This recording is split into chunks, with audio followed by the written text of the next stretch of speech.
कभी भी मैं DIP डाइट भी ऐड कर चुकी हूँ, मैं वो एक्सरसाइज भी ऐड कर चुकी हूँ, बट वो नहीं कम हो रहा था। तो उसके बाद मैं नीम थेरेपी करने के साथ साथ मैं उनको बोली कि नीम का पाउडर ऐड करने के लिए रात में, डिनर से पहले। लेकिन वो एक टाइम चल रहा था मॉर्निंग में, बट डिनर से पहले ऐड करने के बाद 7 दिन के अंदर 148 हो गए हैं।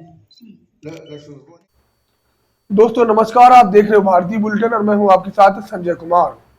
आपको बताना चाहेंगे कि आज डॉक्टर BRC का जन्मदिन था और भारतीय बुलेटिन की टीम की तरफ से डॉक्टर BRC को जन्मदिन की हार्दिक शुभकामनाएं। आपको ये भी बताना चाहेंगे कि डॉक्टर BRC आयुर्वेदिक डॉक्टर हैं जो एलोपैथिक में विश्वास नहीं करते हैं और उन्होंने अपने डाइट के माध्यम से बड़ी बड़ी बीमारियां ठीक की हैं।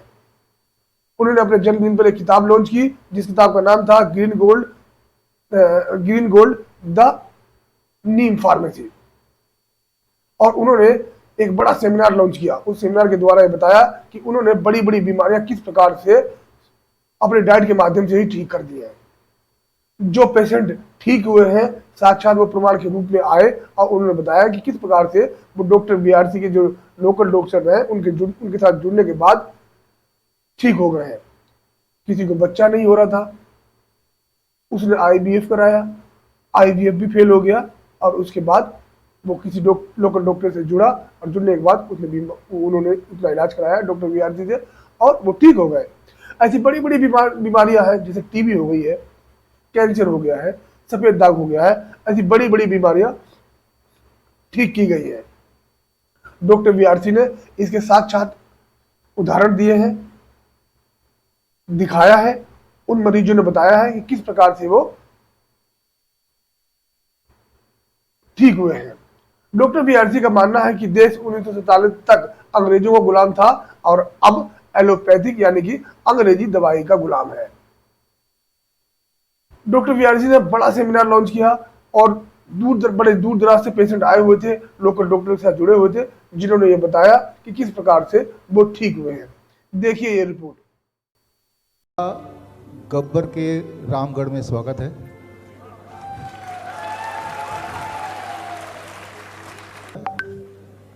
वो साइकिल पे आने लगा, वो भी टूटी फूटी साइकिल, देखा ही आपने। अब कैसे लूटें रामगढ़ में, उसमें गब्बर ने कुछ नियम बनाए और इस नियम का नाम रखा cycle and magic remedy act. और इस नियम के तहत रामगढ़ के सारे लोगों के पास इसी तरह की साइकिल है, टूटी फूटी, जैसे आपने देखा। इस नियम के तहत अगर साइकिल में कोई भी खराबी होती है तो गब्बर के अपॉइंटेड जो अलग अलग उसके हॉस्पिटल्स हैं, साइकिल के हॉस्पिटल्स, वहाँ भर्ती करना पड़ेगा। और कोई अगर घर पे ठीक कर दे, कोई मुझ जैसा आप जैसा खोखा बना के ठीक कर ले, तो फिर वो गैर कानूनी होगा, फिर वो cycle and magic remedy act के अंतर्गत उसके ऊपर कानूनी कार्रवाई होगी। इस तरह से एक कानून बना दिया। तो इमेजिन कीजिए कि आप तो रामगढ़ के निवासी हैं ही और आपकी साइकिल की चेन उतर गई, तो चेन उतर गई तो वहीं ले जाना है गब्बर के अपॉइंटेड हॉस्पिटल में, साइकिल के हॉस्पिटल में। तो वो बोलेगा चेन उतर गई है तो इसका वेलोसिटी चेक करना पड़ेगा, इसका एक्सेलरेशन कितना है वो चेक करना पड़ेगा, इसकी बायोप्सी भी करानी पड़ेगी। और चेन उतर गया तो आसानी से ठीक नहीं हो सकता।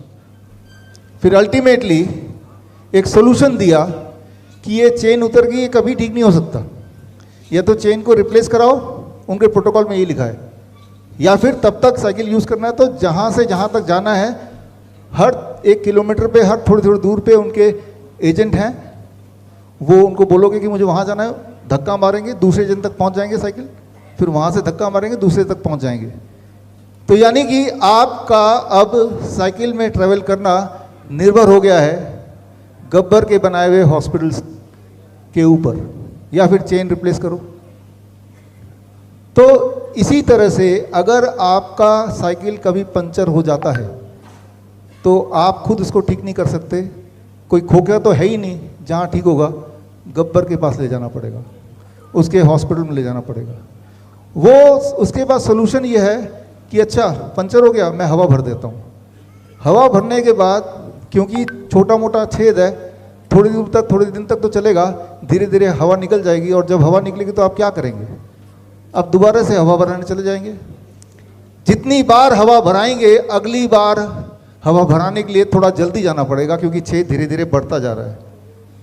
लेकिन वो दिन कभी नहीं आएगा जब आप इस चुंगल से आज़ाद होंगे। तो यही हालत है रामगढ़ के निवासियों की। तो कुछ निवासियों का लिस्ट मेरे पास है।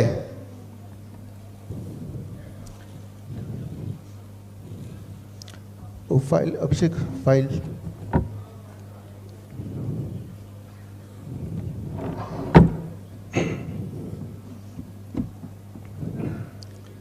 अभिषेक को बुलाओ। वो जो रामगढ़ के निवासी का फाइल यहीं था, यहाँ से किसने गायब कर दिया?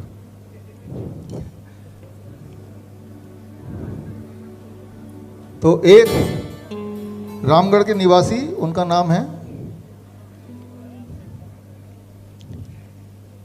मलेश्वर गौड़। यहाँ फाइल रखी थी अभिषेक,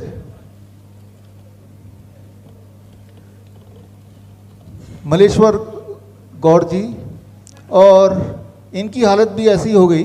मलेश्वर गौड़ जी हैं यहाँ पे? आइए आइए please, come on the stage.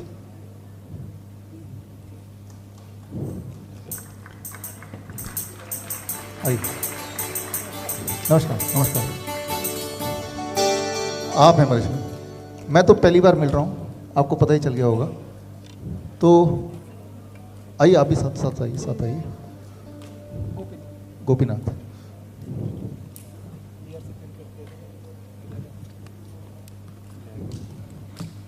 तो इनकी हिस्ट्री मेरे पास है, ये माइक ठीक है।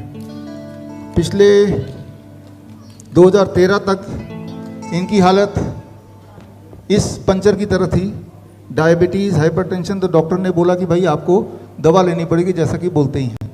और बोलते बोलते नौबत ये आएगी कि अभी कुछ दिन पहले तक 22 यूनिट इंसुलिन पे थे, और इनके होश तब उड़ गए जब यशोदा हॉस्पिटल में बोला कि आपका तो इमीडिएट किडनी ट्रांसप्लांट करना पड़ेगा। यानी कि इनकी चेन उतर गई है, साइकिल वाली चेन, अब नया चेन लगाना पड़ेगा, और जब तक नहीं लगाते हैं तब तक साइकिल हम धक्का मार के आगे ले जाएंगे, यानी कि तब तक डायलिसिस पे आना पड़ेगा। तो खैर, इनकी कहानी ये थोड़ा सा खुद ही बताएंगे 1-2 मिनट में, फिर आगे मैं लेके जाता हूँ। सबको प्रणाम। मैं हैदराबाद से हूँ, मलेश गौड़ हूँ। आगे मैं 2012 से डायबिटिक हाइपरटेंशन पेशेंट हूँ। दिसंबर महीने से मेरा क्रेटिनिन बढ़ गया था, शुगर डायबिटिक हाई हो गया था, हाइपरटेंशन भी हाई हुआ। कान में थोड़ा प्रॉब्लम आया था, मैं हॉस्पिटल गया। हॉस्पिटल जाते ही उन लोगों बोले आपका जनरल फिजिशियन से मिलो बोल के बोले। मैं वहाँ जाके मिला। मिलने के बाद उन्होंने बोले आपका क्रेटिनिन बढ़ गया, आपका डायबिटिक ज़्यादा हो गया। पहले मैं टैबलेट्स पे था। दिसंबर महीने में वहाँ जाते ही मेरे को सुबह में 22 यूनिट, शाम को 14 यूनिट था, 36 यूनिट्स था मेरे को इंसुलिन। बाद में हमारा फैमिली फ्रेंड एक जना बताया ये पूरा नहीं होता, डॉक्टर बोले आप डायलिसिस कराओ नहीं तो किडनी ट्रांसप्लांटेशन करा लो बोल के बोले।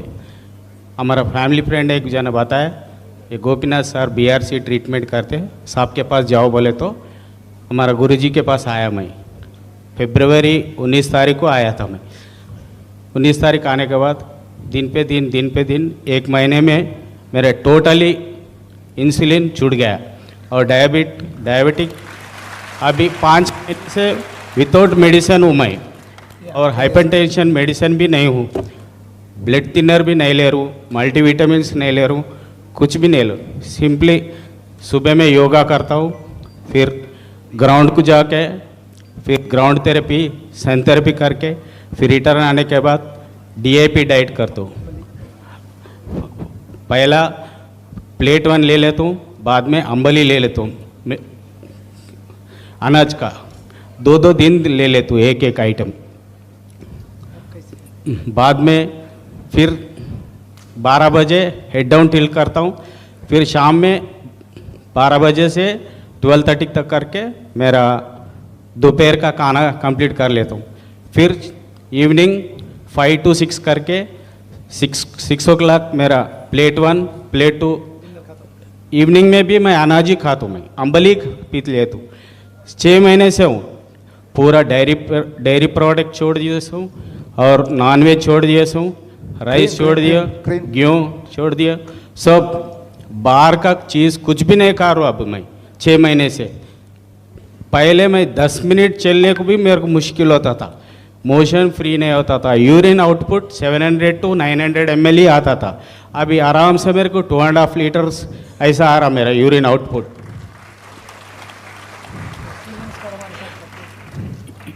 सुबह में 6 बजे से 7:30 तक योगा करता हूँ। सूर्य नमस्कार पहले 1 से स्टार्ट करके अभी मैं 15 कर लेता हूँ, 12 कर लेता हूँ daily compulsory. Daily 1.5 hour yoga करता हूँ मैं। 30 to 45 minutes sun therapy, gravity और ग्राउंड थेरेपी तीनों भी कंपलसरी करता हूँ मैं रोज़, हर रोज़। अभी 6 महीने में मैं सिर्फ 5 दिन ही छोड़ दिए सो, टोटली इसके ऊपर ही कंसंट्रेट कर रहा हूँ। अभी मैं ठीक हूँ, एनर्जेटिक हूँ, मेरा मेटाबॉलिज्म बढ़ गया है, सो एनर्जी लेवल भी बढ़ गया और थोड़े दिन हुए तो पहले जैसा होता हूँ बोल के मैं आशा कर रहा हूँ। विश्वरूप साहब को धन्यवाद कर रहा हूँ, होल टीम को धन्यवाद। ऐसा विदाउट मेडिसिन आदमी को जीने का, सीखने का मौका दिए, सो विश्वरूप साहब को कोटि कोटि प्रणाम करते हुए धन्यवाद कर, हमारा गुरु जी को भी थैंक्स बता। Thank you, thank you. आपने जो कहानी सुनी, अगर किडनी पेशेंट को ये कहानी बता दें तो किडनी पेशेंट रह नहीं सकते, इट इज़ नॉट पॉसिबल। तो स्टेप बाय स्टेप रामगढ़ के इस कैसे इन्होंने अपना पीछा छुड़ाया गब्बर से, ये समझने की कोशिश करते हैं। इनका जो मुख्य था वो क्या था? He started with diabetes and BP, insulin, hypertension, right. तो इसको हमें समझना पड़ेगा। स्क्रीन 13-14 साल इनको दवाइयों पे थे, इंसुलिन पे थे, और फाइनली ये हमारे doctor BRC clinic from Hyderabad, Gopinath, dietitian Gopinath के पास पहुंच गए, इनके खोखे में पहुंच गए, गब्बर के हॉस्पिटल से छूट के। और आगे अगर हम चलें तो इन्होंने जो किया हेड डाउन टिल्ट, ये जो आप देख रहे हैं, हमारे तो स्टूडेंट्स को सबको पता है, जो स्टूडेंट नहीं है यहाँ पे बाहर से आए हैं, ये है किडनी का इलाज। ये गौर जी इन्हीं की फोटो है, ध्यान से देखिए। वो जो 3 ईंटें और 3 ईंटें देख रहे हैं, that is how he cured the kidney disease. Dialysis से, थैंक यू, डायलिसिस हुई नहीं है, होनी है ऐसा बोल देंगे तो अगर कोई डॉक्टर आपको बोलता है कि आपकी डायलिसिस करना ज़रूरी है तो आपको सिर्फ इतना करना है, ये सुनते ही ईंट उठाना है, सिर्फ ऐसे रखने के लिए, है ना, जैसे इन्होंने किया है। ये इतना आसान है, घर पे ही कर सकते हैं। द ओनली थिंग इज़ कि ये बोलना अलाउड नहीं, ये करना अलाउड नहीं, ये इसके बारे में चर्चा, ये ठीक हो गए, राइट। ये जैसे भारत में है drug and magic remedy act, right. तो अगर हम बोलें कि इससे ठीक हो सकते हैं तो that itself is a crime here. लेकिन इन्होंने हिम्मत दिखाई, इन्होंने बोला, और ये आपके सामने है। और इससे अगर हम आगे चलते हैं तो ये आप देख रहे हैं यशोदा हॉस्पिटल, और उस तरफ देख रहे हैं डॉक्टर BRC खोखा, जैसे साइकिल के खोखे होते हैं ना छोटे छोटे, जो फटाफट ठीक कर देते हैं, 50 रुपये ले लेते हैं, राइट। तो जो काम बहुत छोटे से सेटअप में हो सकता है और बाकी काम तो इन्होंने अपने घर पे ही किया, राइट। लेकिन ज़रा सोचिए, अगर आज से 13 साल पहले ही ये कर लेते तो यहाँ तक पहुँचने की नौबत नहीं आती। अदर वे राउंड ऐसा सोच लीजिए कि आज भी गोपीनाथ जी नहीं मिलते इनको तो अभी ये यहाँ नहीं होके डायलिसिस करा रहे होते ना। तो ये है गब्बर का सिस्टम, जिस सिस्टम से एक आदमी ने अपने पीछा छुड़ाया, राइट। लेकिन कुछ लोग ऐसे भी हैं जो उतने गौड़ जी की तरह खुशकिस्मत नहीं हैं, तो उनको भी हम देख लेते हैं। इन्होंने 13 साल बाद इनकी आंखें खुली, लेकिन हमारे जो अगले, सर थैंक यू जा सकते हैं। हमारे अगले पेशेंट हैं सर। एक अच्छा, आप बोलना चाहेंगे? Please. Sir, namaste to everybody. It is a very easy to cure any disease with the Dr. BRC protocol, but I find myself since 7 years, it is very difficult to convince a patient. अगर 100 को मैं करता हूं तो 10 आदमी तो आ ही जाते हैं. जब आते हैं that keeps on propagating. अगर घर पे सभी ऐसे लोग बैठेंगे, ऐसे मल्लेश गौड़ साहब जैसे लोग तो आ ही नहीं पाते. क्योंकि जब हमारा हैदराबाद में प्लेग हुआ था, पैंडेमिक को पूरा एराडिकेट हुआ था, उन्होंने हैदराबाद में ये बनाया, दिस कॉल्ड व्हाट दिस चार मीनार. तो ऐसे पूरा ग्लोबल का हिसाब से पूरा डायबिटीज को हटाए. पहले ही हम लोग डॉक्टर विष्णु प्रसाद को थोड़ा सा ऑनर करना चाहेंगे.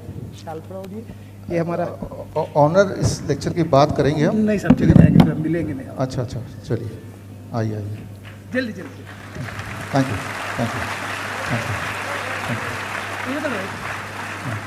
खींच रहे. Thank you.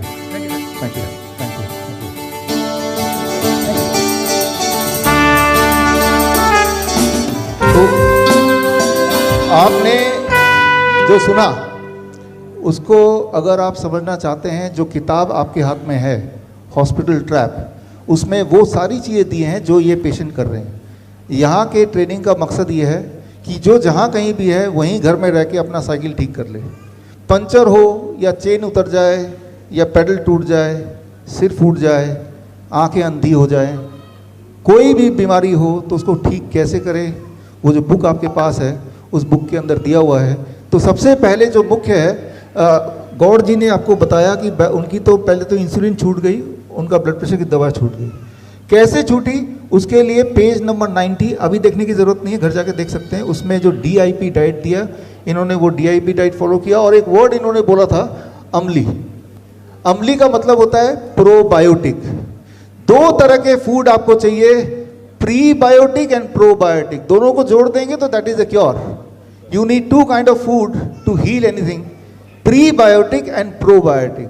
प्रोबायोटिक मतलब एक ऐसा खाना जिसके अंदर बैक्टीरिया ऑलरेडी हो, दैट इज कॉल्ड अम्ली. अम्ली की रेसिपी ये है, हालांकि इससे आपको समझ नहीं आएगा तो विश्वरूप.com/अम्ली में जाके आप पूरा वीडियो देख सकते हैं कैसे अम्ली बनाना है. प्रोबायोटिक. प्रीबायोटिक का मतलब fruits and vegetable diet, DIP diet, जो आप सबको पता ही है. जिनको नहीं पता वो पेज नंबर 90 में जाके देख सकते हैं, DIP डाइट दिया हुआ है. तो बस इतना ही किया और साथ में हेड डाउन टिल्ट कर लिया तो ये छूट गए इस तरह के हॉस्पिटल की जाल से. नहीं तो वो ज़िंदगी भर चलता रहता. लेकिन इनकी तरह उतने खुशकिस्मत अगले पेशेंट नहीं हैं. यहाँ मैं बात कर रहा हूँ नेक्स्ट पेशेंट. हर पेशेंट एक कहानी आपको बताएगा, अपनी छूटने की स्टोरी बताएगा. और आखिर तक आप जब पहुँचेंगे आप ये समझ जाएंगे कि कोई भी हेल्थ प्रॉब्लम अगर हो तो घर पे रहते हुए आपको क्या करना है एग्जैक्टली. और जो भी कुछ आपको करना है वो यहाँ तो आपको पता चल ही रहा है, साथ साथ जो बुक आपके पास है हॉस्पिटल ट्रैप, उसके अंदर लिखित में दिया हुआ है. और जहाँ कहीं लिखित में नहीं दिया तो उसका लिंक हम दे देंगे, सो दैट आप you should be free from 3 Ds, diseases, drugs and doctors. मतलब आपको हमारी भी ज़रूरत ना पड़े, आप अपने आप में कंप्लीट हो. तो यहाँ मैं बात कर रहा हूँ सलमा खातून. सलमा खातून जी 60 साल की हैं, आपके सामने आ रही हैं. 40 साल से घुटनों की दिक्कत से जूझ रही थी, 40 ईयर्स तक. एक टाइम ऐसा आया जब इनको डॉक्टर ने बोल दिया कि knee replacement is the only option. वही चेन वाली बात कि किडनी ट्रांसप्लांट करा लो, नी रिप्लेस करा लो, राइट. तो लेकिन इन्होंने तब इनकी आंखें खुली कि तब इनका जब रिप्लेसमेंट की बात हुई तब इन्होंने सोचा हम कुछ और करते हैं. और उसके बाद की कहानी या उससे पहले की कहानी 2 मिनट में.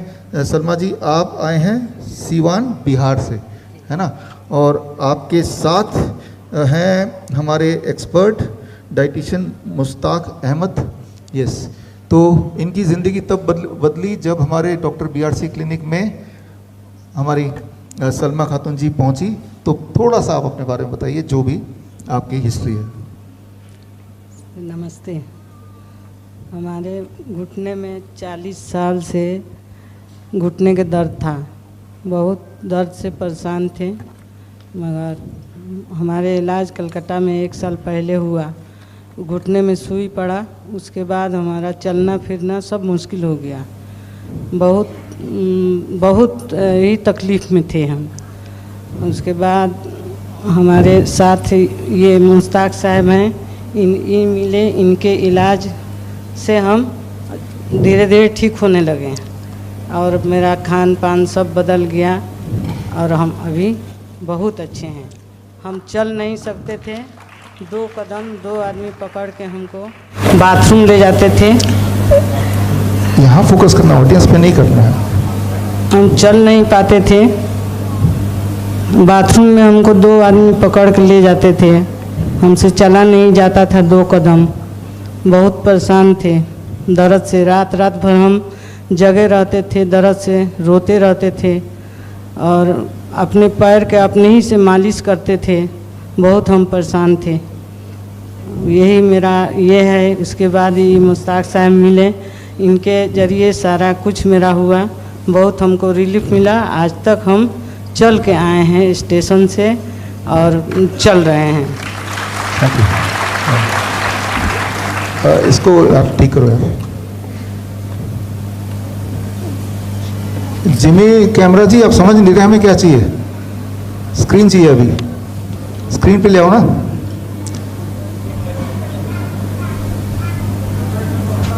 इनको हटा के स्क्रीन पे रखो। अब इन्होंने ये तो बता दिया सलमा जी ने कि ये 40 साल से इनकी घुटने की दर्द थी और 40 साल तक के बाद I need the PPT. Shankar, PPT चाहिए, not the camera, do on the PPT. तो अब समझने की कोशिश करते हैं इन्होंने किया क्या एग्जैक्टली। यानी कि आप में से वो लोग जिनको घुटनों की दर्द है किसी भी लेवल का, ये तो एक्सट्रीम केस हो गया कि भाई ट्रांसप्लांट की ज़रूरत पड़ गई या ऐसा बोल रहे थे, या घुटने रिप्लेसमेंट की ज़रूरत पड़ गई ऐसा बोल रहे थे। तो इन्होंने एग्जैक्टली क्या किया, यहाँ पे आप देख रहे हैं लिखा हुआ है, ये DIP डाइट पे थे, सनलाइट पे थे, 0 वोल्ट थेरेपी पे थे, लेकिन सबसे ज़्यादा ज़रूरी एक और चीज़ किया इन्होंने, this is called LLCWI। DIP diet तो आपको पता ही चल जाएगा, पेज नंबर 90 में जाएंगे, प्लस LLCWI इन्होंने रोज़ किया। और वो कैसे होता है वो हम समझ सकते हैं उनके ही वीडियो से। यहाँ पे आप देख रहे हैं, ध्यान से देखिए, इसके लिए आपको बस एक इस तरह का थर्मोमीटर की ज़रूरत है। इनके पास यहाँ आप देख रहे हैं ध्यान से 2 बाल्टियाँ दिख रही हैं आपको। एक बाल्टी जो है ये समझा भी रही हैं, जिसमें गर्म पानी 42 डिग्री सेल्सियस, और दूसरी जो बाल्टी है जिसमें ठंडा पानी 12 डिग्री सेल्सियस। दोनों में टेम्परेचर डिफरेंस कितना हो गया? 30 डिग्री सेल्सियस। यानी कि जब गर्म पानी में सलमा जी अपना पैर रख रही हैं तो ब्लड वेसल डायलेट हो रहे हैं, और जब ठंडे पानी में 4 मिनट गर्म पानी में और 1 मिनट ठंडे पानी में ऐसे ही कर रहे थे ना।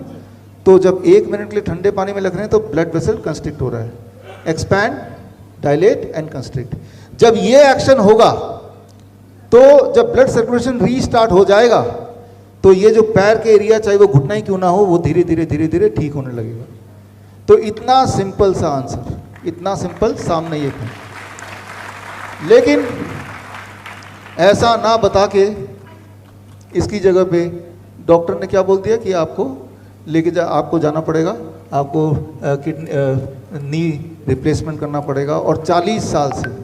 लेकिन आज जो आपने समझा, अगर आज वही डॉक्टर को जाके बोल देंगे तो क्या आपको लगता है कि अपने अगले पेशेंट को वो ये सोल्यूशन देंगे?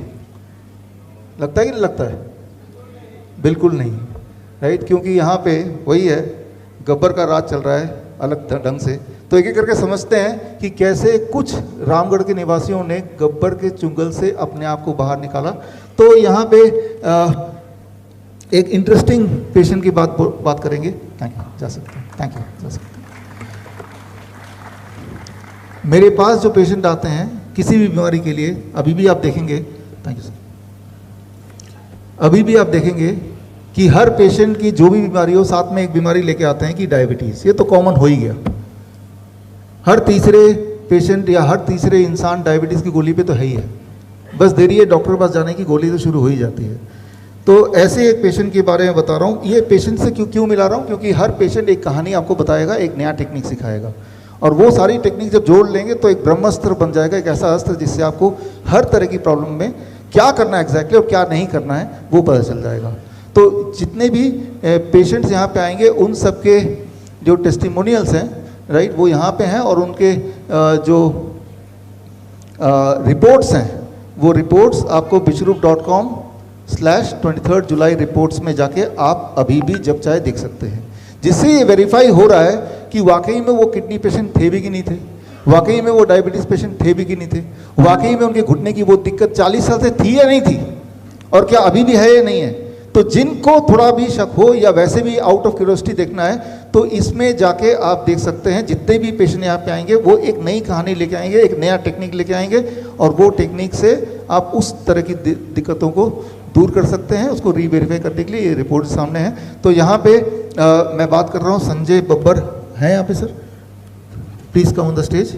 संजय बब्बर जब डॉक्टर के पास गए, ये थोड़े लकी रहे, और डॉक्टर ने बताया कि आपका HbA1c 13.3 हो गया है, आपका ब्लड शुगर 335 हो गया है, और लेकिन ये थोड़े स्मार्ट थे और ये समझ गए कि भाई दवाई शुरू करने से हालत ख़राब हो जाएगी। इन्होंने तभी का तभी कुछ निर्णय लिया। आगे संजय बब्बर आप हैं, मैं पहली बार ही मिल रहा हूँ, इसका मतलब मैंने इनमें से किसी को ठीक नहीं किया।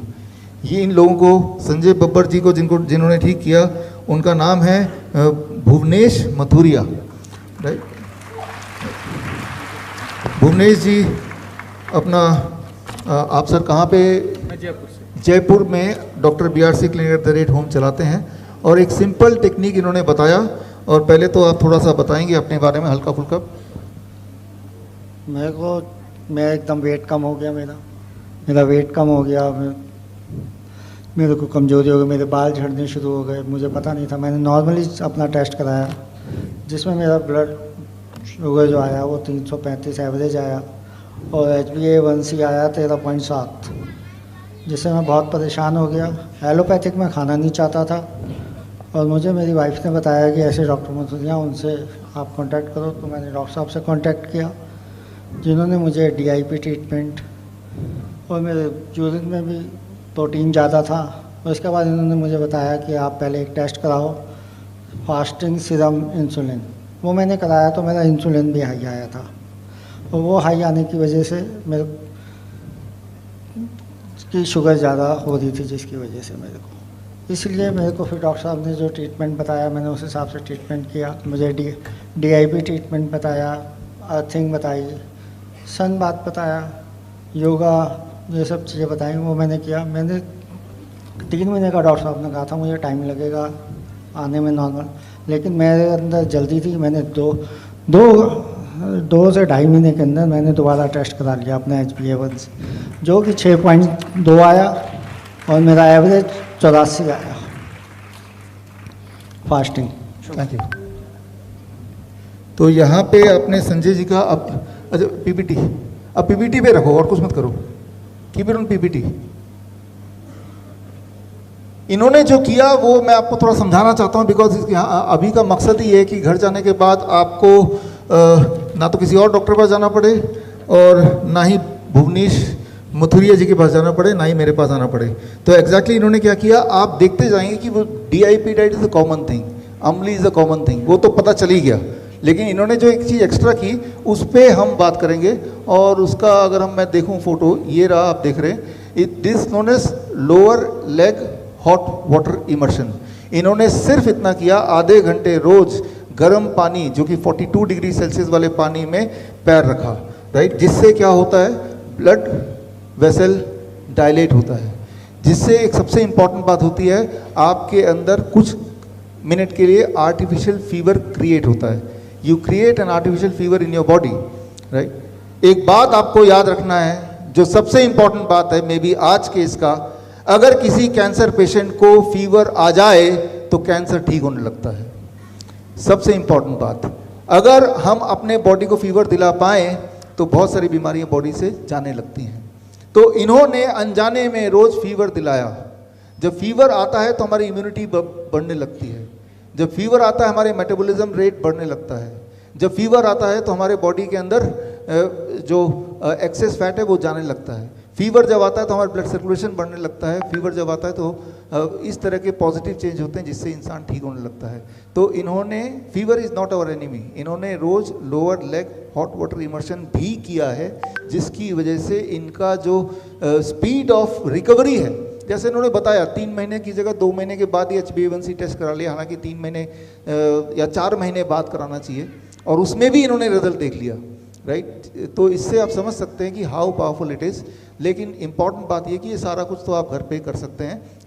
मथुरा जी के पास आने की ज़रूरत नहीं अगर इस तरह की प्रॉब्लम है, लेकिन फिर भी आ जाइए, राइट। अच्छा है कि गब्बर के अड्डे से बचाएंगे, है ना। तो थैंक यू। फिर तो ये मथुरा जी, आप जयपुर में कहाँ रहते हैं? मैं जयपुर में वैशाली नगर। वैशाली नगर रहते हैं। मेरा BRC ट्रेड क्लिनिक है, हाँ। Lead cat home. और अभी तक मैंने डायबिटीज़ के लगभग 20 पेशेंट ठीक कर दिए, और ऐसे पेशेंट हैं जिन्हें 10-10, 15-15 साल से डायबिटीज़ थी, और कई बार तो मैंने ऐसा देखा कि उनको डायबिटीज़ ही नहीं थी और वो अननेसेसरी दवाई खा रहे थे 10-10, 15-15 साल से। और जब हमने उसको पूरा डायग्नोस किया और अपने प्रोटोकॉल्स लगाए, जो डॉक्टर BRC प्रोटोकॉल्स हैं जो आप यहाँ देख ही रहे हैं, और आप बिलीव नहीं करेंगे कि 1-1, 2-2, 3-3 महीने में उनका इम्प्रूवमेंट आता चला गया, और आज वो डायबिटीज़ फ्री हैं। लगभग 2-2 साल हो गए, अब वो कुछ भी खा रहे हैं, कुछ भी पी रहे हैं। 1 साल तक मैं थोड़ा रिस्ट्रिक्शन रखता हूँ, इसके बाद मैं चीटिंग डे या वीक में 1 या 2 दिन चीटिंग डे भी देने लगता हूँ, जैसा डॉक्टर साहब ने हमें सजेस्ट किया है, और इसके बाद वो अपनी एक नॉर्मल लाइफ जी पा रहे हैं। तो खाली डायबिटीज़ ही नहीं, इस क्लिनिक से जो doctor BRC trade home clinic है, इससे बहुत सारे पेशेंट अभी तक ठीक हुए हैं, और बहुत सारे पेशेंट अभी पाइपलाइन में जो ठीक होना बाकी हैं। तो thank you very much. Thank you doctor साहब। धन्यवाद। तो बड़े ही सिंपल तरीके से इन्होंने समझाया कि भाई साइकिल में पंचर है तो खोखे में चले जाओ, पंचर ठीक हो जाएगा, राइट। लेकिन अगर संजय बब्बर जी इनके पास नहीं आते तो जाहिर सी बात है आज हमारे पहले गौड़ जी की तरह 13 साल तक इंसुलिन लेते रहते, और शायद उस 13 साल में हम जैसा कोई टकराता, और तब जाके उनकी छुटकारा उनको मिलता है इस बीमारी से, बीमारी के जाल से। यहाँ मैंने आपको एक इम्पॉर्टेंट बात बताई कि जब हमारे बॉडी को हीटअप करते हैं तो कैंसर सेल मरने लगते हैं। 1927 का ये नोबेल प्राइज विनिंग साइंस है। आज से 100 साल पहले कैंसर का इलाज ऐसे ही होता था। कैंसर के पेशेंट को मलेरिया के वार्ड में रख दिया जाता था, इस उम्मीद से कि भाई इनको मलेरिया हो जाए, बुखार आ जाए और उससे कैंसर ठीक हो जाएगा, मलेरिया तो हम ठीक कर ही देंगे। तो लेकिन वही चीज़ हम खुद पे कर सकते हैं। Lower leg hot water immersion एक is very very important technique, जिससे हम कई सारे बेनिफिट ले सकते हैं।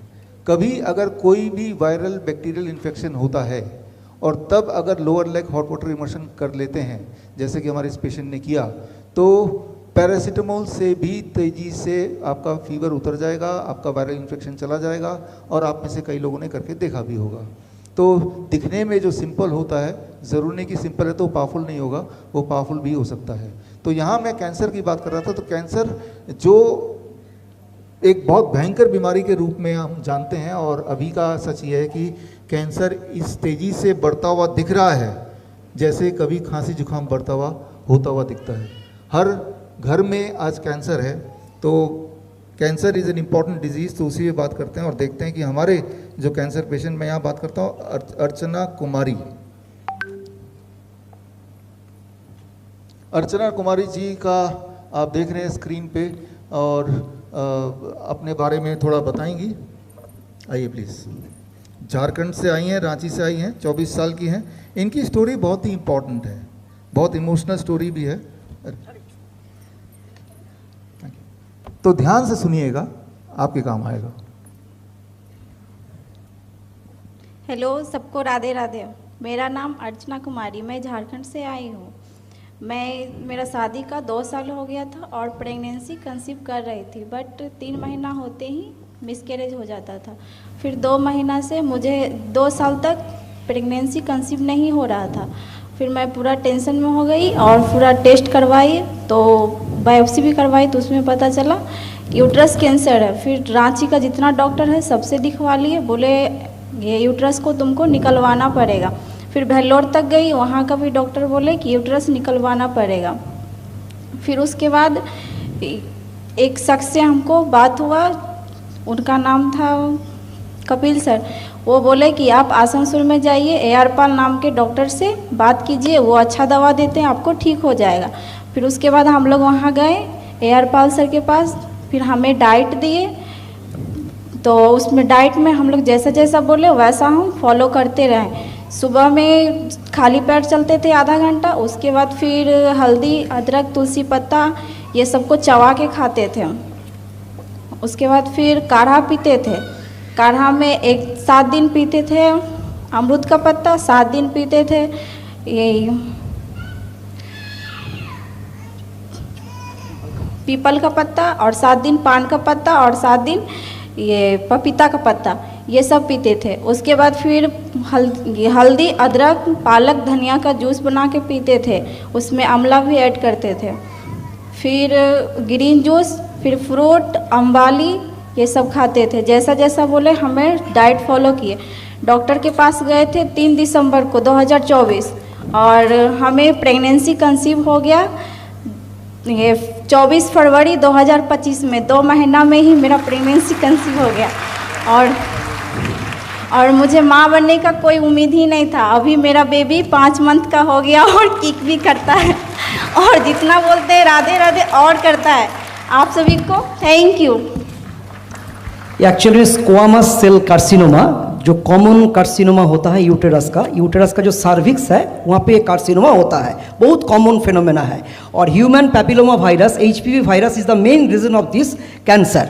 तो ये औरत उसी से सफ़र कर रहा था, तो डॉक्टर के पास RPS हॉस्पिटल रांची में गया था, बहुत सारे डॉक्टर को दिखाया। उसके बाद डॉक्टर ने बोला कि यूटेरस निकाल दो, माँ बनने का तो उम्मीद ही नहीं है। इसका हस्बैंड को बोला तुम्हारा वाइफ से भी तुमको हाथ धो के बैठना पड़ेगा। तो ये बहुत उम्मीद छोड़ दिया था। उसके बाद इसका रिलेटिव्स लोग भी बोला था नहीं नहीं ऐसा आयुर्वेदिक इलाज मत करो, तुम भेलोर चल जाओ। भेलोर भी गया, वहाँ पे भी बोला यूटेरस कैंसर है, ये निकालना पड़ेगा। तो मेरे पास आया, मैं इनको डॉक्टर BRC क्लिनिक का जो भी प्रोटोकॉल है, BRC सर का जो भी प्रोटोकॉल है, मैं उसको फॉलो कराया। और ये इतना स्ट्रिक्टली, इतना रिलीजियसली, ये हस्बैंड वाइफ दोनों ने, बहुत ही पुअर फैमिली से है, तो बहुत कष्ट करके ये इलाज किया। 2 महीना में इसका कैंसर रिकवरी हो चुका है। और उसके बाद 24 फरवरी को मेरे को खबर दिया कि सर मैं कंसीव कर चुका हूँ। अभी इसका पेट में 5वां महीना रनिंग है, बच्चा है, रांची से आई हुई है यहाँ पे। तो ये औरत अगर ये कैंसर से जूझ करके इलाज करके अपना प्रेगनेंसी ला सकता है, तो आप लोग सब बीमारी इसको ख़त्म करके आसानी से ज़िंदगी जी सकते हैं। डॉक्टर साहब का, मेरा BRC सर का जो कहना है, बड़े से बड़े दिखने वाली बीमारी का आसान से आसान इलाज घर बैठ ही हो सकता है, ये टैगलाइन है। All the best. Thank you, thank you, thank you, thank you. आपने जोश देखा है ना, तो जोश के अंदर सच्चाई है तो जोश है। अब देख लेते हैं कि हमारे डॉक्टर अंकेश रंजन पाल जो अभी जिन्होंने बोला, उनकी क्लिनिक कैसे दिखाई देती है। वो ऐसे दिखाई देती है, एक तरफ वो RPS हॉस्पिटल और एक तरफ छोटा सा क्लिनिक है। लेकिन जो जो इन्होंने किया पेशेंट ने किया, उसके लिए कोई बड़ा सेटअप की ज़रूरत ही नहीं है ना। तो ये हमें समझना पड़ेगा कि बहुत बड़ा कुछ दिख रहा है, बहुत महंगा कुछ दिख रहा है, बहुत सारी डिग्रियां दिख रही हैं तो मैं ठीक हो जाऊंगा, तो आप इल्यूजन में हैं। ठीक तो नेचर ही करता है, उसमें क्या छोटी मोटी एडजस्टमेंट करनी है ये हमें समझना है, पेशेंट की जुबानी समझना है और उसको हमें इम्प्लीमेंट करना है। अभी अर्चना जी के कॉन्टेक्स्ट में अगर हम बात करें तो इन्होंने थोड़ी बहुत एक आध गलती शुरू में की है। दैट इज़, इन्होंने बताया अपनी बातों में कि इन्होंने बायोप्सी कराया। आप जो किताब आपको मिली है उसके पेज नंबर 62 में जाइए, बाद में जाइएगा, आप देखेंगे कि बायोप्सी कॉजेज कैंसर। कैंसर नहीं भी होगा तो बायोप्सी से कैंसर हो जाएगा, कैंसर है तो वो फैल जाएगा। PET scan causes cancer. बोलने का मतलब है कि आपको समझना पड़ेगा कि आप गब्बर के हॉस्पिटल में ले जाते हैं साइकिल की, भाई ये थोड़ा टाइट चल रहा है, बहुत दम लगाना पड़ रहा है, तो ये नहीं कि छोटा सा ग्रीस लगा दे और चलने लगेगा।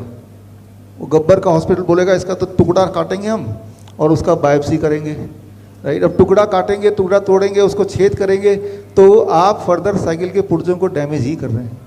तो पेज नंबर 62 में जाएंगे तो आप देखेंगे कि बायोप्सी, पेट स्कैन, या मेरी एक किताब है rabbit tortoise model for cancer cure, ये जो लिंक है ebook.com/ebook, इस लिंक में जाके आप फ्री डाउनलोड कर सकते हैं। तो एक गलती अर्चना जी ने की थी कि बायोप्सी जैसे कि डॉक्टर बोल ही देते हैं, उसकी जगह हमें ध्यान ये देना पड़ेगा कि हमारे जो सिम्टम्स हैं वो डिस्कम्फर्ट्स वो ठीक होने की नहीं।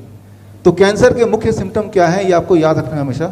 अगर आपकी हीमोग्लोबिन ड्रास्टिकली नीचे जा रही है, 1 महीने में 3-4 यूनिट नीचे चली गई, अगर साथ में वेट लॉस भी हो रहा है, अनएक्सप्लेन्ड वेट लॉस, या कोई भयंकर पेन भी जुड़ गया जो कि अनएक्सप्लेन्ड है, या कोई नॉन हीलिंग अल्सर हो गया जो कि हील नहीं हो रहा, ये 3-4 चीज़ें एक साथ हो गई, तो इसका मतलब ये है कि आपके बॉडी के अंदर सम कैंसरस एक्टिविटी हो रही है तो ठीक है, उसको फर्दर चेक करने के लिए बायोप्सी कराएंगे तो और फर्दर नुकसान करेंगे।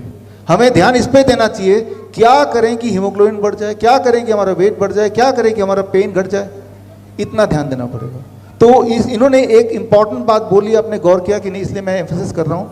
हमारे पिछले पेशेंट ने बोला था ग्राउंडिंग, कि नंगे पैर घास में चलना या फिर बैठना, नंगे पैर कुर्सी में बैठ जाइए, जब घास में कनेक्ट रहेंगे तो लिटरली आपके बॉडी के अंदर इलेक्ट्रॉन जाते हैं और वो इलेक्ट्रॉन आपकी इन्फ्लेमेशन को घटाते हैं, जो कैंसरस इन्फ्लेमेशन को घटाते हैं, और जिससे आपको आराम मिलने लगता है, आप लिटरली उसको ठीक होने लगता है। तो आप जो बोल रहे हैं, इन सब के बातों के अंदर छुपा है छोटे छोटे टेक्निक जो बहुत ही पावरफुल हैं, और उनको आपको समझना है वन बाय वन। यानी कि कभी भी कोई कैंसर पेशेंट आपको दिख जाए तो जो अर्चना जी ने बोला था बस उसको आपको ध्यान से अगर कोई कर ले तो वो ठीक हो सकता है। यहाँ पे कैंसर के बाद हम हार्ट पेशेंट की बात कर लेते हैं। मैं यहाँ बात कर रहा हूँ नाथू सिंह सत्यानिया का। अच्छा, यहाँ पे आवाज़ नहीं करना, कहीं से आवाज़ आ रही है।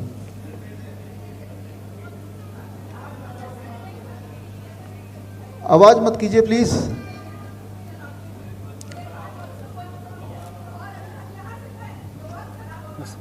आप आ जाइए, ऊपर आ जाइए, यहाँ बैठ जाइए अगर बैठने की दिक्कत है तो। हाँ, तो यहाँ पे नाथू सिंह सत्यानिया, आप इधर आ जाइए, जो भी है स्टेज। हाँ, आप इस स्टेज पे आ सकते हैं, और भी कोई लोग खड़े हैं तो इधर आ सकते हैं, इधर काफ़ी जगह है।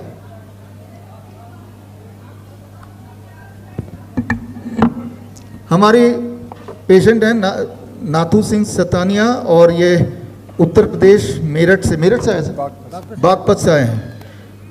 अगर आप हार्ट पेशेंट हैं या किसी हार्ट पेशेंट को जानते हैं तो आप ये भी जान जाएंगे कि हार्ट पेशेंट रहना सिर्फ एक टेम्प्रेरी बात है, थोड़े दिन के अंदर आप ठीक हो सकते हैं। इन्होंने क्या किया ये एग्जैक्टली अपने जुबानी बताएंगे, मैं थोड़ा फर्दर एक्सप्लेन करूंगा।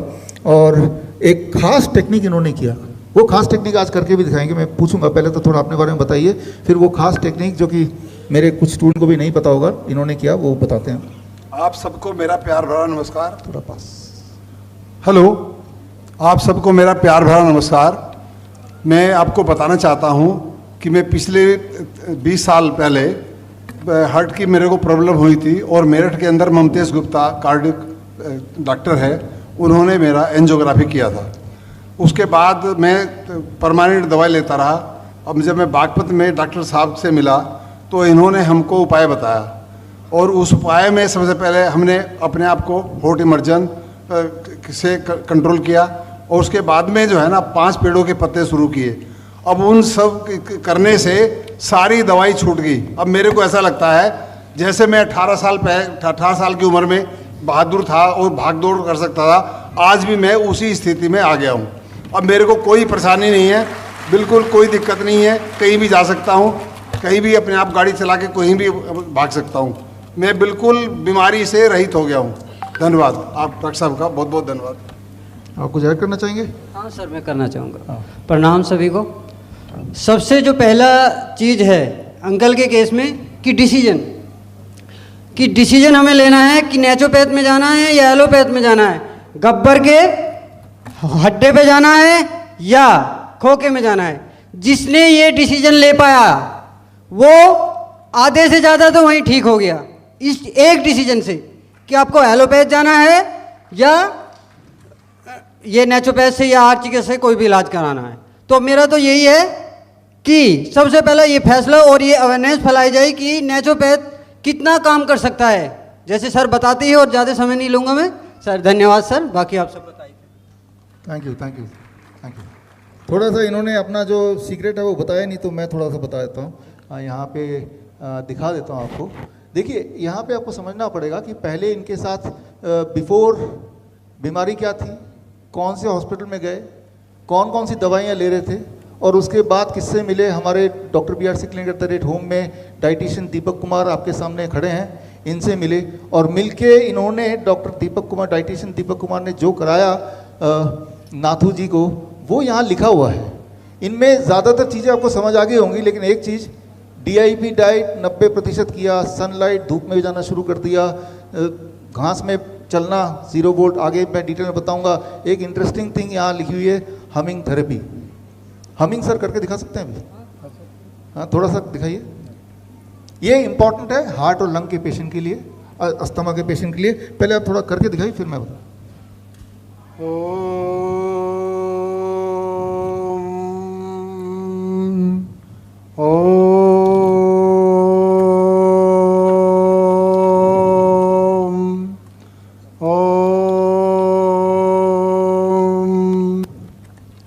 Thank you. तो जब आप नाथू जी ओम कर रहे थे तो उनके बॉडी के अंदर क्या हो रहा था ये समझना पड़ेगा। इंपॉर्टेंट बात क्या है, हमिंग का मतलब ये नहीं कि ओम ही करना है। मुंह बंद करके जब आप आवाज़ निकालेंगे वही हमिंग थेरेपी है। मुंह बंद है, आवाज़ निकाल, चाहे मुंह बंद करके किसी को गालियाँ भी दे रहे हों, देख लूँगा तुझे, लाइक दैट, है ना।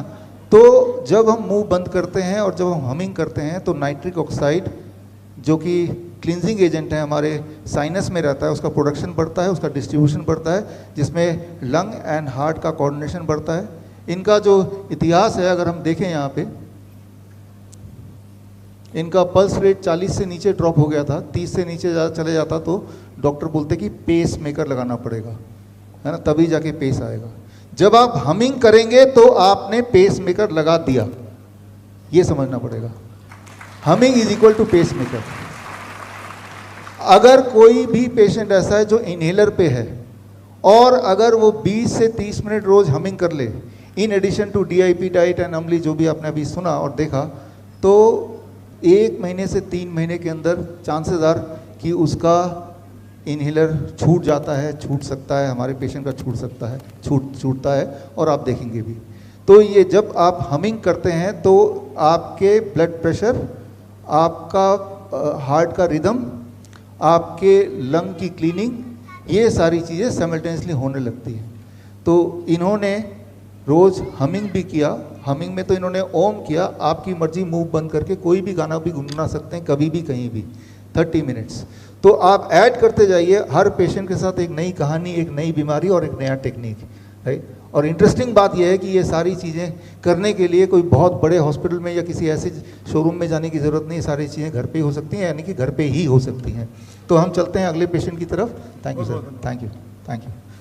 तो अभी तक जो सारी टेक्निक्स आपने समझी वो सारी टेक्निक्स दिमाग में रखते जाइए, और जो अगर आप कंफ्यूज कर रहे होंगे तो डोंट वरी, क्योंकि सारा कुछ ऑलरेडी बुक में है, जो बुक आपके हाथ में है, हॉस्पिटल ट्रैप।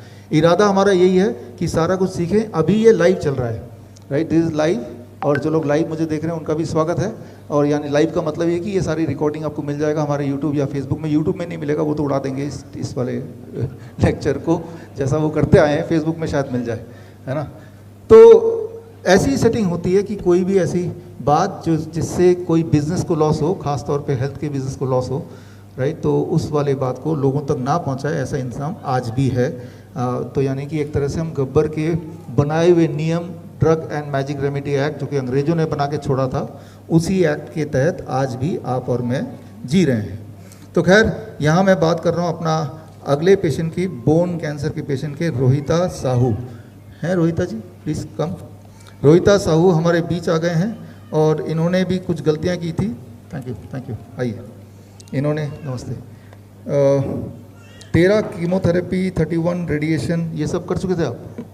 ये सब कर चुके थे। थोड़ी सी अपनी बारे में बताइए। उड़ीसा से आए हैं। देखिए, ये सारे जो पेशेंट्स हैं दूर दूर से आए हैं, क्योंकि ये चाहते हैं कि आपको और आपके माध्यम से दुनिया को सच बताएं। तो ध्यान से सुनिए इनकी कहानी बोन कैंसर की, और क्या टेक्निक किया वो हम सीखने की कोशिश करते हैं साथ साथ। पहले आप सबको मेरा प्रणाम। मेरा नाम रोहित साहू, मैं कलाहंडी उड़ीसा से आया हूँ।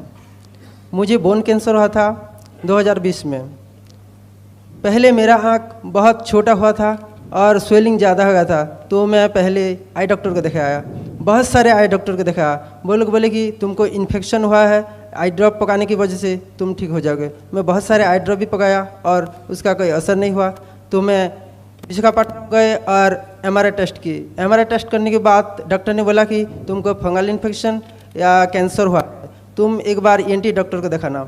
मैं वहाँ से गया और बलांगीर में ENT डॉक्टर को दिखाया, और ENT डॉक्टर ने बताया कि तुम्हारा फंगल इन्फेक्शन हुआ है, तुमको सर्जरी करना पड़ेगा, सर्जरी करने के बाद तुम अच्छी तरह ठीक हो जाओगे। मैं सर्जरी किया, सर्जरी करने के बाद 4-5 दिन हो गया, स्वेलिंग और ज़्यादा बढ़ गया। तो डॉक्टर भी घबरा गए और बोले मेरे पास कोई और चारा नहीं है, मैं कुछ नहीं कर सकता हूँ, मेरे पास कोई मशीन नहीं है, मैं तुमको सबसे बड़ा हॉस्पिटल एम्स भुवनेश्वर पर रेफर करता हूँ, वहाँ बड़े बड़े डॉक्टर हैं और वहाँ बड़े बड़े मशीन भी है, वो लोग तुमके ठीक कर सकते हैं। वहाँ से मैं एम्स भुवनेश्वर गए, भुवनेश्वर में 2 साल ट्रीटमेंट हुए। पहले एनटी डॉक्टर से कंसल्ट किए और पहला मेरा बायोप्सी किए थे। बायोप्सी के बाद पता चला कि मुझे बोन कैंसर है, वो भी लास्ट स्टेज में था। वहाँ 2 साल ट्रीटमेंट हुए, 2 साल के अंदर 13 केमोथेरापी और 31 रेडियोथेरापी भी दिए थे। उसके बाद भी मेरा बीमारी ठीक नहीं हुए तो वो लोग मेजर सर्जरी करना पड़ेगा, मैं फेस के एक साइड को काट कर फेंकना पड़ेगा, बहुत ज़्यादा फैल गया है ये बोले। तो मैं और मैं वाइफ वहाँ मौजूद थे, ये बात सुनकर बहुत घबरा गए और बोले कि मैंने सोचा कि एक साइड को काट कर फेंकना पड़ेगा तो मेरा जीवन का कोई मूल्य नहीं रहेगा, मैं किसी को मुंह दिखाने लायक नहीं रहूँगा। तो मैं वहाँ से घबरा गया और घर चले आए। कुछ दिन बाद मुझे एक ब्लड कैंसर पेशेंट से मुलाकात हुई थी जो डॉक्टर प्रवीण सर पास वो ट्रीटमेंट हुए और अच्छी तरह ठीक हो गए थे। वो मुझे सर के एड्रेस दिए और मैं सर के पास गए।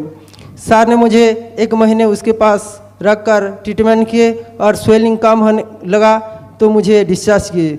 डिस्चार्ज के बाद डॉक्टर बीआरसी प्रोटोकॉल के बारे में बताया, जो डीआईटी खाना के फॉलो करने, जो सनसेट के पहले खाना है, खाने के पहले सलाद खाना है, सनलाइट में रहना है, नंगे पैर में मिट्टी में चलना है, मिट्टी से जुड़ी रहना है और काढ़ा वगैरह पीना है, ये सब मैं घर जाकर प्रोटोकॉल को फॉलो किया और 4 से 6 महीने में ठीक हो गया। तो अभी मैं बीआरसी सर और डॉक्टर प्रवीण नंद सर की वजह से मैं आज नई ज़िंदगी पाया हूँ और मेरा स्वेलिंग भी बहुत ज़्यादा कम हो गया और मैं आज आप सब लोग को भी देख सकता हूँ।